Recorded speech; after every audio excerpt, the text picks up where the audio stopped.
If you've been struggling with people-pleasing over the years and looking for a real-life proof that this can be reversed, this video is for you. Hi, my name is Alex Golovko and I'm not a therapist. However, I have a real-life experience of what it's like to be a people-pleaser, as I was one just about 6 years ago. In this video, I will give you 4 things that really helped me overcome this people-pleasing behavior. If you're here, you know that people-pleasing is a real issue and it impacts all levels of your life.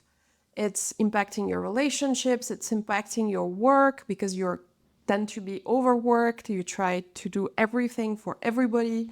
It impacts everything because all your relationships are fundamentally uneven. If not tackled, this issue is actually pretty major because it can lead to an unfulfilling life.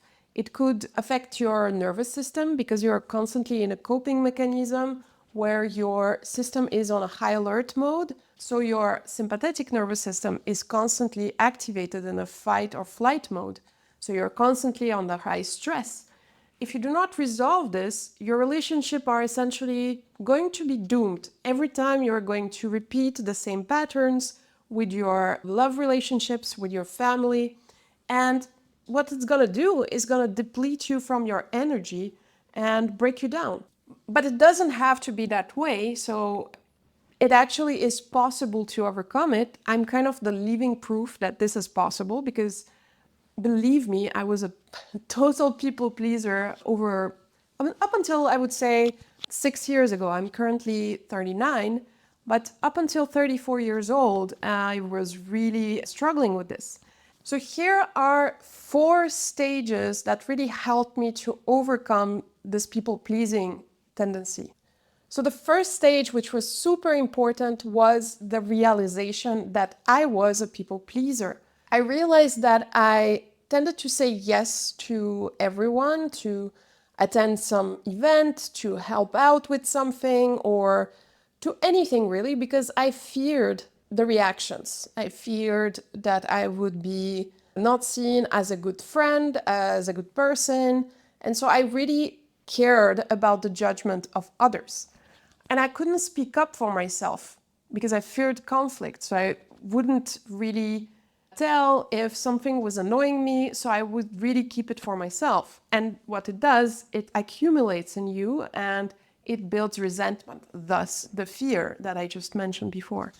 I was also quite highly empathetic, and that's something that I already had as of childhood, but that already got increased by the fact that I had to fit in. I'm an immigrant kid, so I grew up in a school that wasn't from my own culture. So because of that, I had to fit in and understand what others are doing, what are the cool things, and basically replicate that or understand what others are feeling, what others are, what they want. And so I became even more empathetic to fit in into that environment. So prioritizing others over myself. And then I also developed a little bit of an anxious attachment style because I need a lot of reassurance in my relationships, and also those relationships tend to be one-sided because I tend to give a lot and sacrifice myself, not listening to my own needs.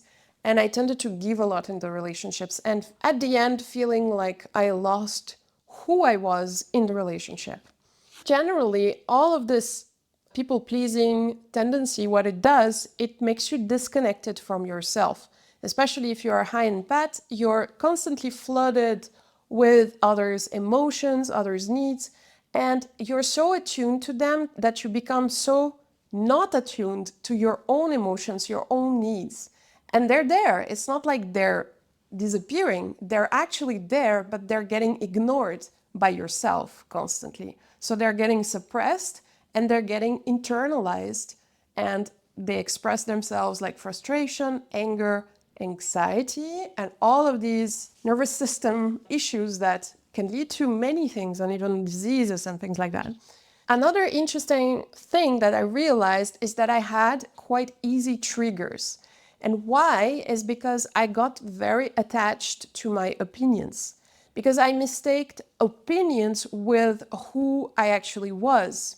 And that is one of the symptoms of being not aware of your needs, a sense of self, essentially, because you then start clinging on things, on external things that build your identity, essentially. And my opinions around certain themes were quite strong. And so I had quite easy triggers around them. These triggers were quite strong in me because of this, and they kind of depleted me even more of my energy, because now my energy was serving me to protect my opinions instead of building my own sense of self, which what really was needed, actually.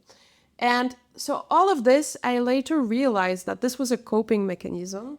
Even people pleasing generally is a coping mechanism that comes from your childhood, comes from your environment, the way you connect with your parents. Because as you're a child, you are very fragile and at the mercy of your environment. You are not able to adapt and to change your environment. So you need to change yourself to fit into that environment instead.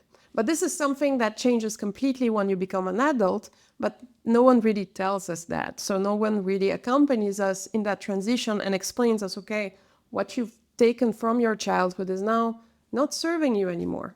So that's the first step, realizing all of this, what you have, it's not something bad per se, it's just something normal. You don't need to blame yourself even more for being this way. So that's super important. This is the realization stage. And then the second one, that is really what I did later, is to work through the body. So for me, that meant yoga and embodied movement that is in itself not there to change yourself. So it's not there to lose weight, to gain muscle, or to look a certain way. Instead, it's moving your body because you love your body. And that was a big change, because I was quite a lot into physical activities before I started yoga, but all the physical activities I was practicing prior yoga had a very different approach in my mind, because I always kind of punished myself. I always wanted to look a certain way, again, to fit in the external environment. Similarly to what I was saying before, it's because you feel you're not looking like you should, and so you need to change yourself to be able to fit in. So this is reversed in a yoga practice, because in yoga, you're focusing on your well-being and on the breath and on re-inhabiting, re-embodying your body again. So not in a way that you want to punish it, but in a way that you want to give it something that is so beneficial for it. So it's coming from a place of love rather than from a place of hate. So in my case, I did have some posture goals when I started. So some postures that were things that when I was a kid, I couldn't achieve. So it's something that I didn't have natural abilities for, and I struggled a lot. And at school, I feel like what the problem was is that nobody really let you try or build your capabilities. Instead, it favored those that really had natural abilities towards a skill rather than those that didn't, and then helping those actually develop them, which is much more useful for a kid to learn. But unfortunately, this is not what was the case then. So what happened is that my yoga practice and those physical posture goals that I had, they were super challenging for me. But I was practicing at home, so I didn't have an external judgment or an external view on what I was doing. So essentially, this helped me to prove to myself and to heal that childhood trauma that was saying that you can't do it, right? So through this, I managed to achieve those postures, and that really helped to reverse some of that fear of failure, fear of not being good enough, and all of these things that come from childhood, either from your parents or from school, as I said. This is why it's so important to work through your body and to work into your childhood traumas, is that the yoga can access your body and the emotions and the stored traumas that your body actually has inside of it. Otherwise, you won't be able to actually get into that, and it will keep on slowing you down on a subconscious level. So that's why yoga is so important. And also because it helps you to activate the parasympathetic nervous system, or getting off that constant alert or that constant coping mechanism, which people pleasing actually is. So it helps you slow down, relax. And that's so important, to relax your body and release the stress that it has. So another thing I mentioned before during the realization point is that as a people pleaser or as a high empath, you don't really have a sense of self. So the third element that is super important here is reconnection. And reconnection can mean many activities. It can be just a muscle that you train to hear your inner voice better. Because if you realize, like, if you're really a people pleaser currently, if somebody asks you on the spot, what do you prefer, this or that, you won't even be able to say, because you're so not used to go inward to get answers. You're always looking for answers outside of yourself, that you just don't hear anything coming out of yourself, because it's not something that you're used to do.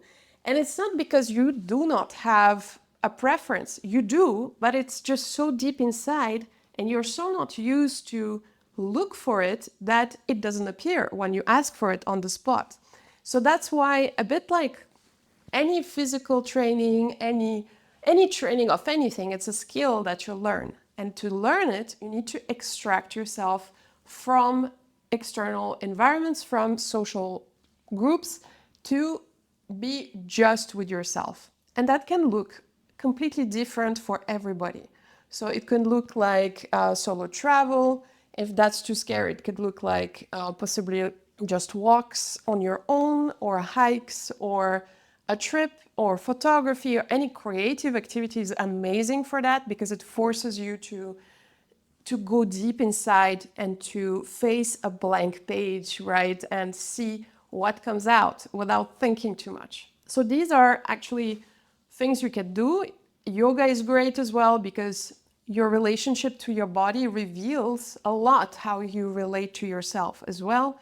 And being on your mat with yourself also makes things kind of bubble up as you are practicing. Reconnection is the third step, and it's super, super important, because if you don't do that, you don't even know what you're prioritizing. What is it that you are? So hyper important to reconnect and to get to know yourself better. And then number 4 is boundaries. And I really put it on the number 4 because before setting boundaries, you need to reconnect with yourself. Because you need to know, what are you setting boundaries around? If you don't even have a sense of self, you don't even know what your preferences are. So where you would put the boundaries is kind of not clear for you.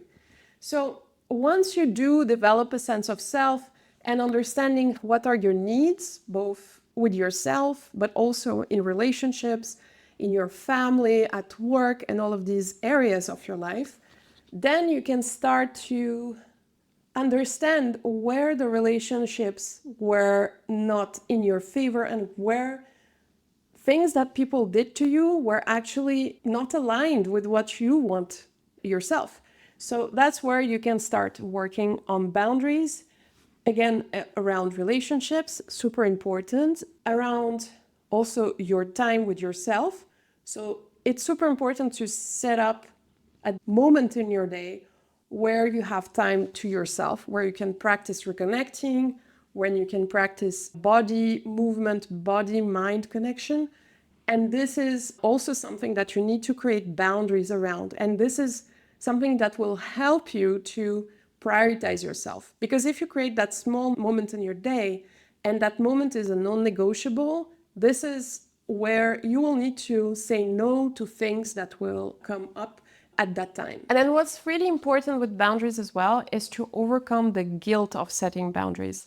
And to do that, for me, what really helped me is this understanding that you have your energy. Imagine like the little icon on your phone, It's green up until a certain point, and then it has the reserve battery, which is red. And then when your energy is reaching that red level, essentially, in your battery, that means that whatever you are giving away to others when you're in that red zone is not free energy anymore. You're starting to expect others to give you something in return. However, understand that this management of your energy is only your responsibility. You cannot expect anybody else to take care of that but yourself. It's your responsibility to protect that last energy at all costs, because if you do give that away, it's not free energy anymore. You're expecting something in return. It's not pure, it's becoming toxic. And so that is why giving away energy to others is only okay when it is in the green part, right? This is what really helped me to understand that if I'm not protecting my energy, nobody else will. And some people will take advantage. That is why protect your energy and set your boundaries. I hope this video helped you. If you want more on boundaries and on tools how to set boundaries, I have a free masterclass that's available in my link in my description on YouTube. You can just click on that to register, and it's a free masterclass where I just talk about exactly what to do to set up boundaries progressively, even if you've never done that before. Thanks so much.